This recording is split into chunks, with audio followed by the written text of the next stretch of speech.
Good morning. This is part 2 of the Jackson Racing Supercharger install. At the last episode we had finished all the work we needed to do under the bumper, but I neglected to prove to you that we actually got the bumper back together. As you can see, there's the bumper.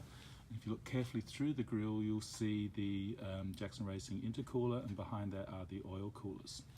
So today we're going to attempt to finish off the install. So this will be everything inside the engine bay and connecting up the supercharger to the intercooler pipings and the oil coolers as well. So let's get started. Oh, that is like a dream. Step 1 is to remove the negative terminal from the battery so that we're safe as far as the electrics go. The next step is to remove the wire from the mass airflow sensor, and then remove the mass airflow sensor from the intake. The next step is to remove the sound tube, the air box and the intake to the throttle body. So we need to reroute the plastic vent, valve cover vent from this side of the air conditioner to this side of the air conditioner compressor.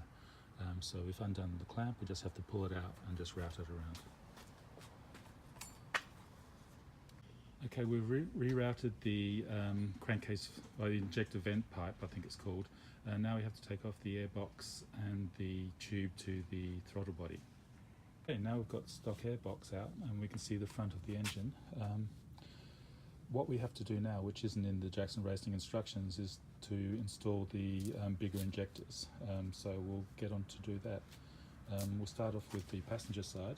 We need to remove the injector covers and the injector driver, and then we can get to the fuel rail, and once we've got the fuel rail unbolted, we can get to the injectors. Okay, we've got the injector drivers out. Ben's just doing the last bolt for the injector cover on the passenger side, so once he's done that we can pull that off and we can get to the fuel rail. On the driver's side, I've cracked the fuel line to actually relieve the pressure. What you should do is actually pull the fuse, start the car until the car conks out. Then you know that most of the pressure has been taken out of the system. Fortunately, the car's been sitting for a little while, so the pressure got out naturally. In that cracked fuel line, we'll also be inserting the flex fuel sensor to go along with it, so we need to crack the line anyway. Okay, we've got the injector cover off, and here you see the fuel rail.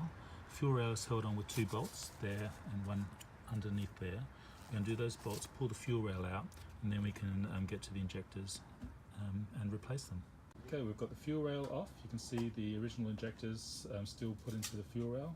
So now we'll take the injector out and replace it with the 700cc Rotrex injectors. Okay, so Ben's just going to throw the injector into the fuel rail, and then we'll rotate the fuel rail and attach it. So it goes into that one there. Okay.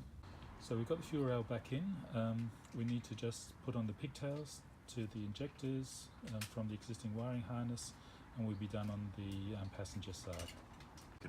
Okay, to do the driver's side injectors, we had to take off a clip holding the fuel lines onto the strut tower, and to get the injector cover out we need to now take the strut brace off, and then I think we can actually maneuver it out to get to the fuel rail. We've done we've replaced the injectors on both sides of the engine. It was okay.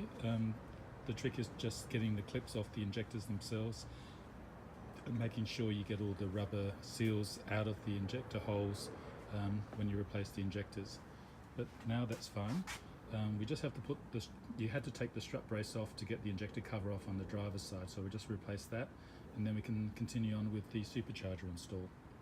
Okay, now we have to remove the covers from the alternator and the AC compressor and trim the plastic covers to fit. Now trim the alternator cover, and this is the air conditioner cover to make room for the supercharger belt. Ben will now just show you the I don't know which one's which. air conditioner. That's the air conditioner and that's the supercharger. To route the MAF harness underneath the throttle cable.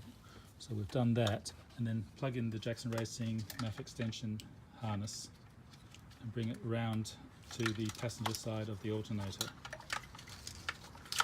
There we go. And just make sure that that's all tidy. Remove the serpentine belt, and we've removed the idler pulley from there. Now we have to keep removing pulleys and adding studs to get all the supercharger mounting brackets done. We've now removed some of the mounting bolts for the alternator and compressor and the timing cover and replaced them with studs and with bushings and spacers and things. So this is part of the mounting system for the supercharger. Okay, now we have to get the supercharger out and start mounting brackets to it. So this is the unboxing of the supercharger. I'm going nice and slow, so It's very exciting. so the money shot.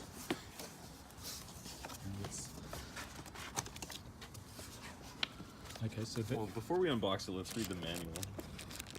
yeah. Do you want to just cut that? Yeah. So those are the banjo joints for the oil system for the supercharger. If Ben can work out the knife, we can get that out.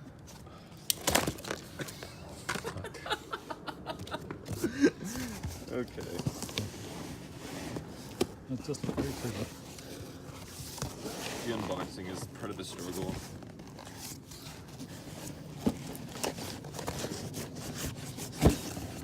Oh god. Okay. It's a heavy. There it is. The C38 supercharger. So we have installed the banjo bolts for the oil cooling. Ben's now removing the mounting studs, and we can then put the bracket on. And the bracket is such that the flat side of the bracket is facing away. So now we have the mounting bracket attached to the supercharger. The next step is to install the pulley, but Jackson Racing have already done that, so we can skip that step. And now we have to mount it into the car. The supercharger is now mounted onto its bracket. And Ben's just checking that the serpentine belt is located correctly on all the ribbed pulleys. He's looking pleased, so I think we've done well. So this is how it looks like just mounted to the front of the engine. Okay, now that we've got the supercharger installed, it's probably time to finish the installation of the oil cooler. We had provisionally installed it last time, but now that we've got some more room and we know how things are going to be routed, we just install the sandwich plate and fill up the lines. Okay, we've got the sandwich plate in and the oil cooler lines going over. As you can see, we've got the outlet, compressor outlet tube in that goes down behind the driver's headlight down to the intercooler. The gap between the oil line and then the compressor tube is very tight, but it is a rubber hose, it's not metal to metal. And you can see we changed the hose clamp because the other hose clamp had a lump at the bottom that would have rubbed up against the tube. So I think the orientation that we have will work. It may not be the orientation that Jackson Racing had in mind, but I think we're okay here. So on this side we're now doing the outlet of the intercooler, so it's coming up behind the passenger headlight, and we've put in a 45-degree bend. Now we have to insert the mass airflow sensor straight pipe and then the tube that goes to the throttle body.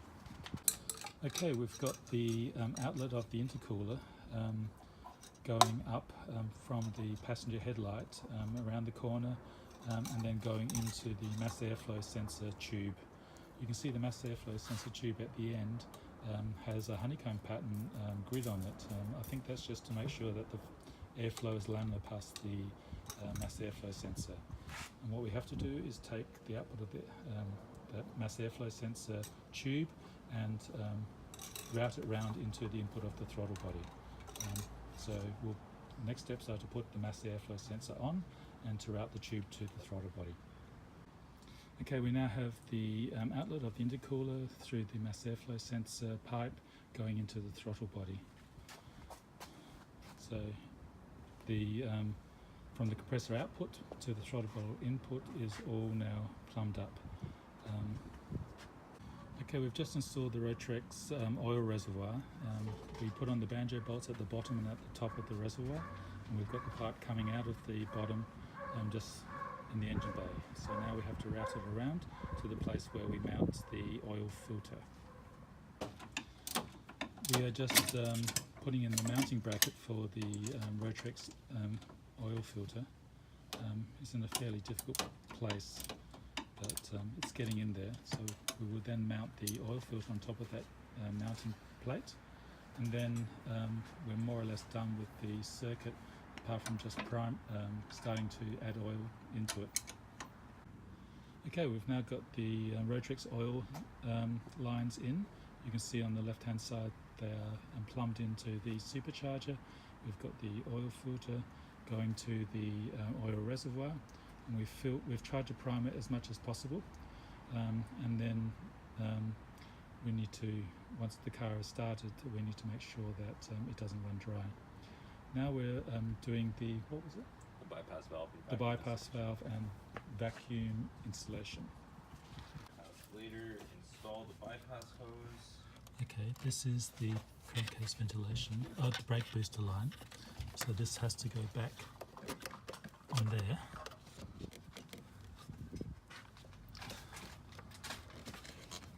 Like that. And then we've got the boost line, the vacuum line, going over to the driver's side. So we've connected the output of the intake into the bypass valve, and the bypass valve then goes into the intake. So it's from the compressor output into the intake again, and also you see the vacuum line at the bottom of the bypass valve going to the line, the power booster line that we connected previously. We've also connected the crankcase ventilation line to the intake here. So the next is to get the air filter on. Okay, we've connected the air filter to the input of the compressor. We still have the snorkel coming in. We're not sure whether that's right or not. The instructions were a little ambiguous there. But I think nevertheless we've got fresh air going straight into the filter, and also there's air able to be sucked in the engine bay, which perhaps is not ideal, but that's even without the snorkel, that would be the way that it would work. So I think we're fairly right there. So what are we doing now? We are installing the high performance PCV valve. The high performance PCV valve.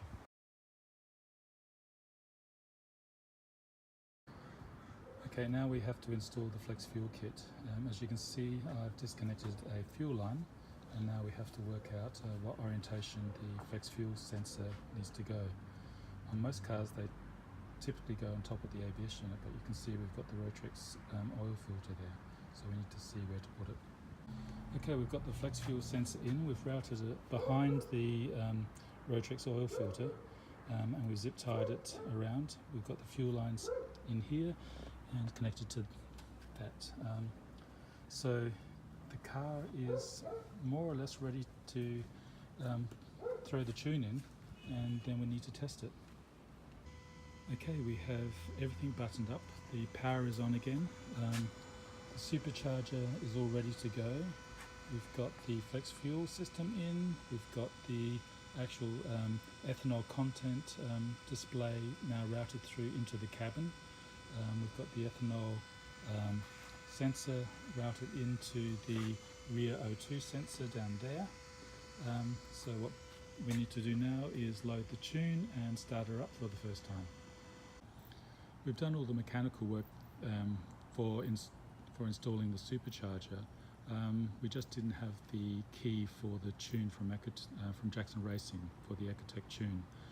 So Ben is working to get that, and once that's done we should be able to put in a tune, start the car, check the oil levels, and hopefully he'll be able to drive away.